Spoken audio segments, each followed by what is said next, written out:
going to talk a little bit about everything that has been going on, including GYPSY's recent appearance on a vlog that a lot of people know which one it is, but I'm not even going to mention it because they brought her once. All right, they brought her twice. They're fools, in my opinion. We're going to be talking about that. We're going to be talking about what GYPSY and Ken are going to be for Halloween, and we're also going to be talking about a very strange behavior that a lot of people have been noticing about her. We're going to name some of these things that are very repetitive. So if you're interested to hear a little bit more about all of this and a little bit more, stay here. Welcome to Let's Just Tara. This is Melissa, Tara's mom. You're going to be able to find this video in the playlist GYPSY Rose Blanchard. Case, it's going to be the link in the video. The link is going to be in the description below. We recently released merch, so I am going to go ahead and put the link also in the description. You're going to find a whole variety of designs. I love designing. I'm not a professional at designing. I just do it for fun, but I think it's, I don't know. It's like, okay. I'm not a professional at designing, but I do my best. I do it with my heart. So go ahead and check it out. We have a whole bunch of products that you're going to be able to choose from, including products with our logo, products that were designed by Tara as well. You're going to be able to find surrogacy merch, and also you're going to be able to find merch in Spanish, with Spanish designs. Okay. Please remember, this video is only for entertainment purposes only. All right, what you hear here may be my assumption, may be alleged, it might be my opinion, my reaction, my insight. Again, it could be my assumption, and it could be alleged. All right, so we have noticed a lot in these posts that GYPSY Rose Blanchard always makes on Instagram that basically, or 95% of the comments are very positive and, very flattering, very supportive towards her. So whoever, comes across her posts every once in a while will wonder, why is it always so positive? But whenever you go to another post outside, let's say TMZ or this vlog that they recently, a podcast that they recently attended, you notice that all their comments, like most of their comments, are just basically calling the podcast members out for bringing a person on their studio that just continuously lies and continuously manipulates others. And I am pretty sure, this is my opinion, that the podcast members of this channel are very aware that she does lie, but they're only bringing her to their studio because she brings a lot of views, and not because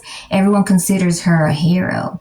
No, it's because it's such a controversial situation in which she still puts herself out there, and she still thinks that everyone thinks she's a hero and a spokesperson for Munchausen by proxy, which she was not a victim of Munchausen by proxy. In my opinion, her mom was malingering and she was part of it, and it was considered her to be part of it. Once she became an adult, she could have walked out. All right, but instead she decided to live an adult life, live a fairy tale, didn't get away with the things that her mom was not allowing her to do under, her mom's roof. So all she had to do was walk out and leave. But no, she wanted to execute a plan that she had been creating for almost 3 years. All of these comments are basically proving that everyone is waking up and they're realizing that GYPSY Rose Blanchard is not a hero. There's still a couple, one or two that you will counter that will say, oh no, she was forced to do all these things, but they have not done their research on her chromosome deletion, in which this is why small content creators, commenters, and big content creators are raising their voices and are educating others about the chromosome deletion and also the possibilities of her passing it on to her baby, even though she says that she did a lot of testing, invasive testing, genetic testing, whatever, anatomy scans, that does not say 100%. There's no test whatsoever in the reproductive fertility OB medicine world that will 100% guarantee something. And that is something that she is actually very worried about. Because if her baby comes out with her chromosome deletion, the baby will exhibit the same, more or less the same behaviors, more or less the same conditions, and it'll be really hard for her to hide, right? Okay, we're going to be talking now about Ken Urker's body language. We saw during the vlog that Ken Urker, there were many times that, you know how sometimes there are some people that have, that are very expressive on their faces and they just can't contain it. So yeah, so every time she would say something that, I guess made him feel uncomfortable or react in a certain way, he would just go like, so if you watch the vlog, I just watched a few little parts and I realized it right away. And so it just, remember, this may be alleged, my assumption, my opinion, my reaction. This makes me think, that she may, she's not telling the whole truth about things. She's trying to make people believe that there is something when there is not.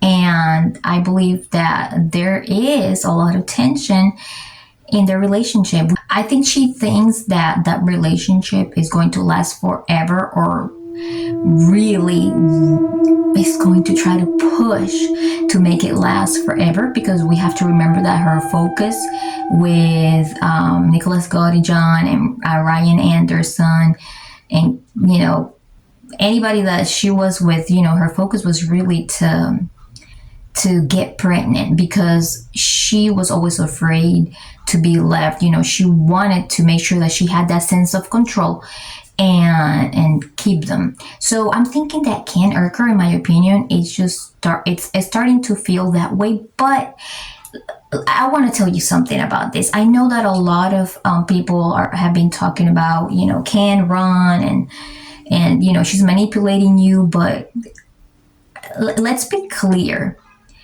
Ken Urker is an adult. He should know better. And he knows that that meal ticket is not going to last forever. All right. So he's going to have, if he wants out, once the meal ticket runs out, he is going to have to find a way to, if he wants out, right? Once everything runs dry, he's going to have to find a way to walk out of that relationship safely, if you know what I mean, right? So yeah, that. And I wanted also to talk about something very particular about her behavior and the way that she mimics things that we have considered as a pattern. Okay, so with that, I'm going to open up this specific section by talking about when they started talking about what they were going to be for Halloween in that podcast that they recently went on. So GYPSY said that she was going to be Jenny and that Ken was going to be Forrest Gump, right? So if you really start thinking about it, you're like, wait a minute, Forrest Gump is a low IQ man. Nick Gaudijon is a low IQ man. So that's one thing that, makes you think, because you start thinking back and you're like, wait a minute, when she got first with Ryan, all the pictures that they were taking together, you could see a resemblance with Ryan and her mom, right? So you start thinking like, wait a minute, this is like a weird pattern. But not only that, let's add also the resemblance that is, between Ken and Rob, her dad. You know, like how Rod looked when he was very young, as we could see in the pictures, is very much a lot like how Ken it looks like now. So don't you see there's like a weird pattern, or maybe it's just me. And then the last thing is, you know, how she is adapting to a lot of the mannerisms that Ken displays naturally. She's starting to laugh like him. She's starting to talk like him. And so this makes me think, I don't know if it's just a coincidence, and this makes me think, why would somebody want to mimic so much and, you know, mirrorize so much? Is this something that they want to relive? Is it something that they want to use constantly as closure to try not to feel guilty of something? Is it something that they're trying to do to get control and get some gain out of it? This is what I found, you guys. Check it out. So I got really curious and I decided to look up why exactly it is that somebody that is a manipulator would want to relive or get closure. And I am just doing this right now as I go, because I have never looked it up before. So let's go ahead. Why would a manipulator want to mimic or relive things all the time? Let's see. I can't find anything here, but I'm gonna go ahead and select all, copy, and try to see if ChatGPT tells me something. Let's see. Okay, let's see. A manipulator might mimic or reflect others' behaviors, emotions, or beliefs for several reasons. 1. Building rapport. Mimicking can create a sense of connection and trust, making the other person feel understood and more comfortable. So I am thinking, especially if she's trying to do this with Ken Urker, she's probably just trying to build that net for him to feel more comfortable and to try to keep him in for as long as she can. Okay, that's my opinion. Number 2, gaining control.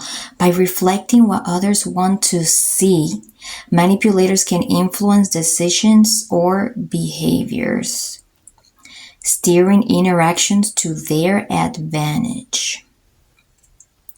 3, deception. They might use mimicry to disguise their true intentions, making it easier to deceive others. 4, and we're very, very familiarized with 3 being linked to her. Number 4, emotional manipulation. Relieving or echoing someone's feelings can be a way to exploit their emotions, making them more pliable to the manipulator's wishes. Overall, these tactics can enhance their power in social situations, allowing them to navigate relationships more effectively for personal gain. So I am going to go ahead and wrap this up here today. I'm going to leave you guys with that. If you enjoyed this video, if you found it crazy, wild, boring, whatever, hit that like button. And I really hope that if you want to hear more, subscribe, because I may not talk about this every day, but I do talk about it. All right. Have a good day, guys. Bye.